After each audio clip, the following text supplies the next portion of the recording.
Friends, जय माता दी। दोस्तों, आज नवरात्रि का दूसरा दिन है। नवरात्रि के दूसरे दिन माँ दुर्गा के दूसरे स्वरूप यानी कि माँ ब्रह्मचारिणी की पूजा की जाती है। आइए सुनते हैं माँ ब्रह्मचारिणी की पावन कथा। माँ दुर्गा की नव शक्ति का दूसरा स्वरूप ब्रह्मचारिणी का है। यहाँ ब्रह्म का अर्थ तपस्या से है। माँ दुर्गा का यह स्वरूप भक्तों और सिद्धों को अनंत फल देने वाला है। माँ दुर्गा की उपासना से तप, त्याग, वैराग्य, सदाचार और संयम की वृद्धि होती है। शारदीय नवरात्रि का दूसरा दिन देवी ब्रह्मचारिणी को समर्पित होता है। माँ का यह रूप तपस्विनी का है। ब्रह्मचारिणी का अर्थ होता है तप का आचरण करने वाली। इनका स्वरूप अत्यंत तेजमय और भव्य है। माँ ब्रह्मचारिणी अपने दाहिने हाथ में जप की माला और बाएं हाथ में कमंडल धारण करती है और श्वेत वस्त्र पहनती है। इनकी पूजा के दिन साधक का मन स्वाधिष्ठान चक्र में स्थित होता है।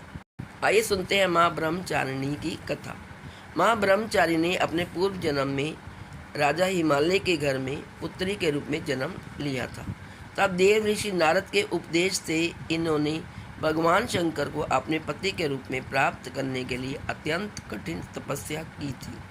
इस दुष्कर तपस्या के कारण इन्हें तपस्चारिणी अर्थात ब्रह्मचारिणी नाम से बुलाया गया। कथा के अनुसार 1000 वर्ष उन्होंने केवल फल मूल खाकर व्यतीत किए और 100 वर्षों तक केवल शाक पर निर्वाह किया। कुछ दिनों तक कठिन उपवास रखते हुए देवी ने खुले आकाश के नीचे वर्षा और धूप के भयानक कष्ट भी सहे। कई हजार वर्षों की इस कठिन तपस्या के कारण ब्रह्मचारिणी देवी का शरीर एकदम क्षीण हो गया।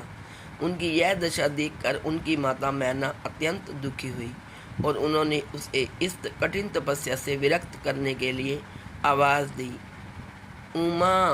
तब से देवी ब्रह्मचारिणी का एक नाम उमा भी पड़ गया। उनकी इस तपस्या से तीनों लोकों में हाहाकार मच गया।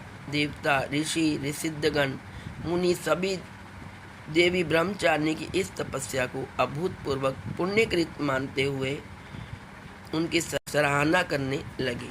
अंत में पितामह ब्रह्मा जी ने आकाशवाणी के द्वारा उन्हें संबोधित करते हुए प्रसन्न स्वर में कहा, देवी, आज तक किसी ने ऐसी कठोर तपस्या नहीं की जैसी तुमने की है। तुम्हारे इस कृत्य की चारों ओर सराहना हो रही है। तुम्हारी मनोकामना सर्वतोभावेन परिपूर्ण होगी। भगवान चंद्रमौली शिवजी तुम्हें अपने पति के रूप में अवश्य प्राप्त होंगे। अब तुम तपस्या से विरत होकर घर लौट जाओ। शीघ्र ही तुम्हारे पिता तुम्हें बुलाने आ रहे हैं। इसके बाद माता घर लौट आई और कुछ दिन बाद ब्रह्मा के लेख के अनुसार उनका विवाह महादेव शिव के साथ हो गया। दोस्तों, ये थी दुर्गा के दूसरे रूप माँ ब्रह्मचारिणी की पावन कथा। जय माता दी। Please like, share and subscribe. Thank you so much.